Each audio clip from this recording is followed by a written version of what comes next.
ये करोगे तो रोदती रोदनम भवती, रोगे जीवन भर, ये करोगे तो सदा प्रसन्न राघव, जीवन में सर्वदा प्रसन्नता रहेगी। और आज दशहरा का दिन है, ये तो ऐसे विषय हैं कि इनकी समाप्ति नहीं है। सामर्थ्य की कमी है, समय का अभाव है, हमारे भीतर वो धैर्य नहीं है। हम जहां पंचुअल और सिंसियर होना चाहते हैं, वहां हमारा दूसरा स्वरूप है। और जहां इनको छोड़ करके मस्त होकर के बैठने का क्षण है, वहां हम पंचुअलिटी, रेगुलरिटी, सिंसियरिटी और अपनी ऑनेस्टी का नगाड़ा बजाते हैं। भगवान के चरणों में खाली अवगुण ही चढ़ाओगे, सारे पाप भगवान के चरणों में मत्थे मारोगे और पुण्यों का फल तुम भोगोगे? नहीं, भक्त वो है जो अवगुणों के भोगने के लिए कहते हैं, ठाकुर हम जन्म जन्म लेकर के जिएंगे मरेंगे हम भोगेंगे, लेकिन हम में अगर कोई सद्गुण हो तो वे मालती और केतकी के फूलों की कलियों की तरह से तुम्हारे चरणों में समर्पित है। इसलिए सद का पूजन सद से करो, असद का। अब थोड़े दिन के बाद ये कितनी कैसी कैसी मूर्ति बनी है कलकत्ता में, एक एक मूर्ति 2-2 लाख 3-3 लाख रुपया की। तो बहुत सी मूर्तियां थी, हम देखते फिर रहे थे। एक ने न तो श्रृंगार किया, न अच्छे कपड़े पहनाए, लेकिन वो उसके शरीर में इतनी भव्यता और दिव्यता, तेजस्विता, ऊर्जितता थी कि हम रुक रुक करके, हमारे संग और जजेस भी थे, अमृत बाजार पत्रिका के संपादक तुषार कांति घोष भी थे। हमने कहा हमको तो सबसे उत्तम कला की पूर्णता इस मूर्ति में। बोले इसमें हमको दृष्टि दीजिए कैसे? हमने कहा देखिए, मुस्कान दिखाई नहीं गई है, लेकिन सलज्जता में भिके हुए होठों के मध्य में दंत पंक्ति में से जैसे इनके मधुर स्मित का अमृत चुचा करके होठों पर बहना। सब एकदम जागरूक हो गए। बोले आपकी दृष्टि? बोले हमारे पास कवि दृष्टि है, इसलिए हमने अपनी तरह से सौंदर्य का अनुभव किया है। इसको प्रतिभा को प्रथम पुरस्कार मिला, उसको प्रथम पुरस्कार मिले।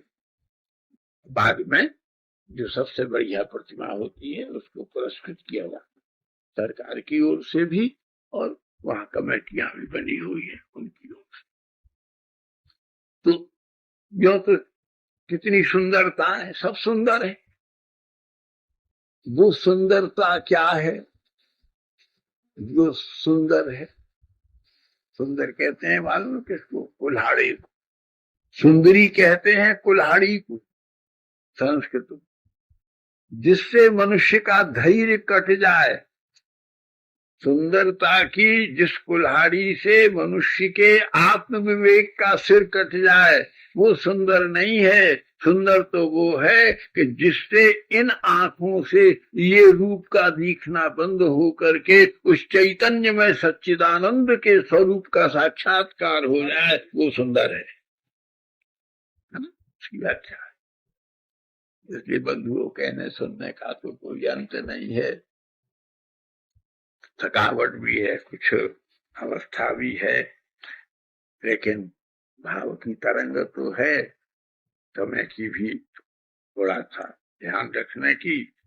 रावण को भी हम अवज्ञा और अभद्र शब्दों से उसे तिरस्कृत करने का उपक्रम जो है, ये पढ़े लिखे लोगों का। नंद पंडित है, महान तपस्वी है, इसने माथे काट काट के चढ़ा दिए। जिसके लिए एक वो है, आजकल क्या हो रहा है, लड़कियों को बच्चियों को रोज टीवी में देखते हैं, छोड़ जाते हैं स्टेशन पर, गलियों में, उनको कोई उठा के ले जाता है। और भी नित्य ऐसी दुर्घटनाएं। जिस देश का मोटू है, मनु ने सबसे पहले लिखा है, यत्र नारीयस्तु पूज्यन्ते रमन्ते तत्र देवता। जिस घर में स्त्री का आदर और पूजन होता है, उस घर की धूली माथे पर रखने के लिए स्वर्ग से देवता आते हैं। ये मनु का बात। मनु ने लिखा है, लोग कहते हैं, हम गए महाराष्ट्र में विश्वविद्यालय में, नागपुर विश्वविद्यालय में सेमिनार था, मनुस्मृतियां जलाई जा रही थी। तो वहां के जो हेड ऑफ द डिपार्टमेंट थे वो हमारे परिचित थे। उनका बाबी जी आज के प्रेसिडेंट आप बनो, यहाँ मनुस्मृतियों का विरोध हो रहा है, जलाई जा रही। बहुत महाराष्ट्र में ये बहुत बड़ा, उस समय कामराज थे, बहुत जलाई जा रही। हमने खड़े होकर कहा कि बात यह है, आप में से कोई महान था, हमको खड़ा होकर के ये बतला दे कि मनुस्मृति में आप लोगों के विरोध में क्या लिखा है। हम आपके पक्ष से सारे देश में प्रचार करेंगे कि मनुस्मृति को सनातन धर्म से हटा दिया। सब कानाफूसी करने लगे, पढ़ा लिखा तो था नहीं कोई, पॉलिटिशियंस भड़का रहे थे अननेसेसरी। बोले शूद्रों के लिए तो भागवत में भी और मनुस्मृति में भी शूद्र तो ब्राह्मण, क्षत्रिय और वैश्य, ये जबरदस्ती समाज में ले आया गया है। नहीं तो ये तो किसी पंडित जी से पूछो, जन्म पत्री दिखाओ अपनी, जन्म पत्री में हम ब्राह्मण हैं, अपने अब जाति से हम ब्राह्मण हैं, लेकिन जन्म पत्री में हमारी जाति शूद्र हो सकती है। कोई ज्योतिषी हो तो आप उससे पूछ लेना, आप ऊपर से शूद्र हैं, जन्म पत्री में आपकी जाति ब्राह्मण हो सकती है।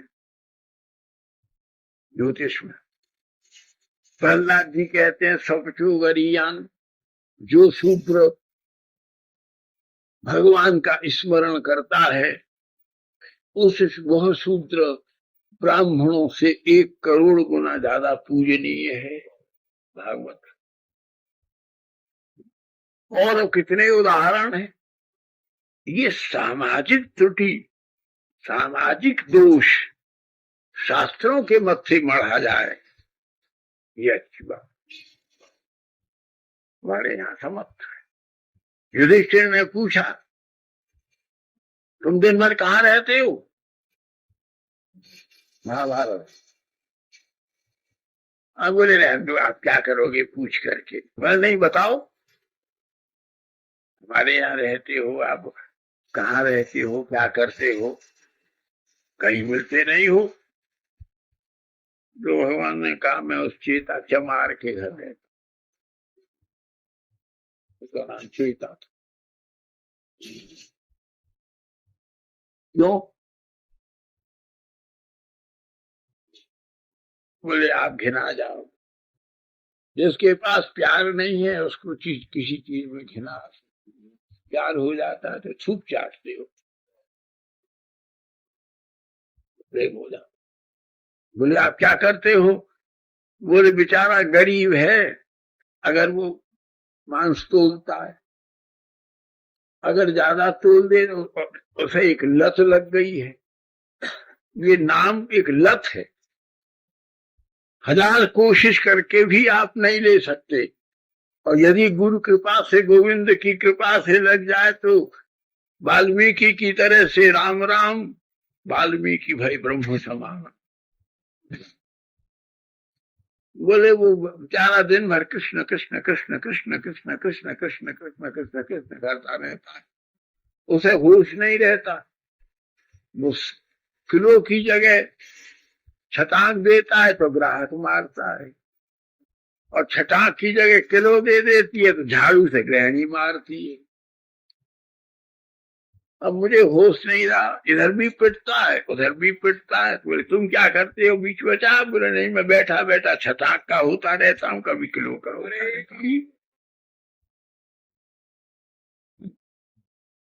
भगवान का स्वरूप केवल भाव है।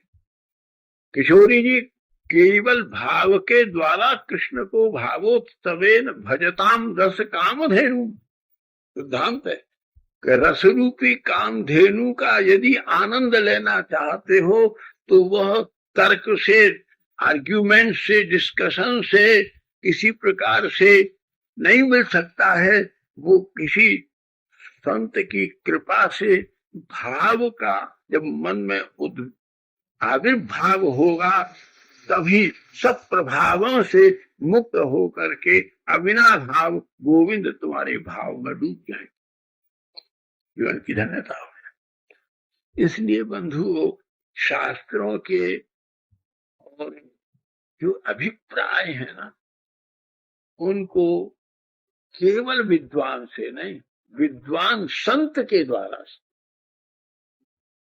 संत भी हो वो भजन कर सकता है, प्रणम्य है, पूजा का योग्य है, लेकिन शास्त्र के तत्व को वही कह सकता है जिसने किसी महान गुरु के चरणों में बैठ करके शास्त्रों का उनके आशीर्वाद के साथ में अनुशीलन किया है और उपरांत आचरण किया है।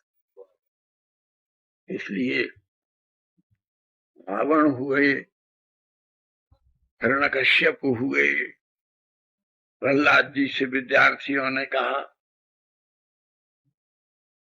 वहां में आपका तो बड़ा प्रभाव है, यश है, आग में जले नहीं, पहाड़ से फेंके गए, सांपों से कटाए गए, भूत प्रेत पिशाचों के बीच में छोड़ दिए गए और तरह तरह समुद्र में फेंक दिए गए, कुछ नहीं बिगड़ा। बोले तुमसे किसने कहा? बोले सब कह रहे हैं, गुरुजी कह रहे हैं, शंदामर कह रहे हैं कि आपके पिता ने। खबरदार मेरे पिता के विषय में ऐसे अपशब्द कहे। बोले झूठ है। बोले झूठ सत्य में नहीं जानता, लेकिन मेरे पिता की कितनी बड़ी कृपा है कि आज मुझे तुम इतनी प्रतिष्ठा दे रहे हो। ये मेरा आचरण नहीं है, ये मेरे महान पिता की ली गई परीक्षाओं का परिणाम है। हर एक चीज का जो एक उत्तम पक्ष है, उज्जवल पक्ष है, उसको महात्माओं के द्वारा ग्रहण करके, श्रवण करके, विवेक पूर्वक विचार करके तदनुसार भाषा का प्रयोग करो। और किसने क्या किया, तुम कोई विधाता हो, तुम केवल उसे प्रणाम करो और ठाकुर से प्रार्थना करो कि यदि ये अवगुण हो तो इस अवगुण से हमें बचाना, और यदि ये गुण हो तो प्रसाद रूप में प्रदान कर देना। ये जीवन की धन्यता है। यही दशहरा का सुंदर पर्व है, जहाँ मनुष्य को आत्म विवेक प्राप्त करने की, रघुनाथ जी के आचरण की शिक्षा प्राप्त करने की चेष्टा करनी चाहिए, और अपने अपने में अपने अहंकार और आसक्ति को दबा करके भगवान की भक्ति में दिन रात के कुछ क्षण व्यतीत हों, इस प्रयत्न में रत होना चाहिए। इन्हीं शब्दों के साथ रघुनाथ का स्मरण करते हुए, रघुनाथ के दासों को प्रणाम करते हुए, उनकी चर्चा के सौभाग्य को उनकी कृपा मानते हुए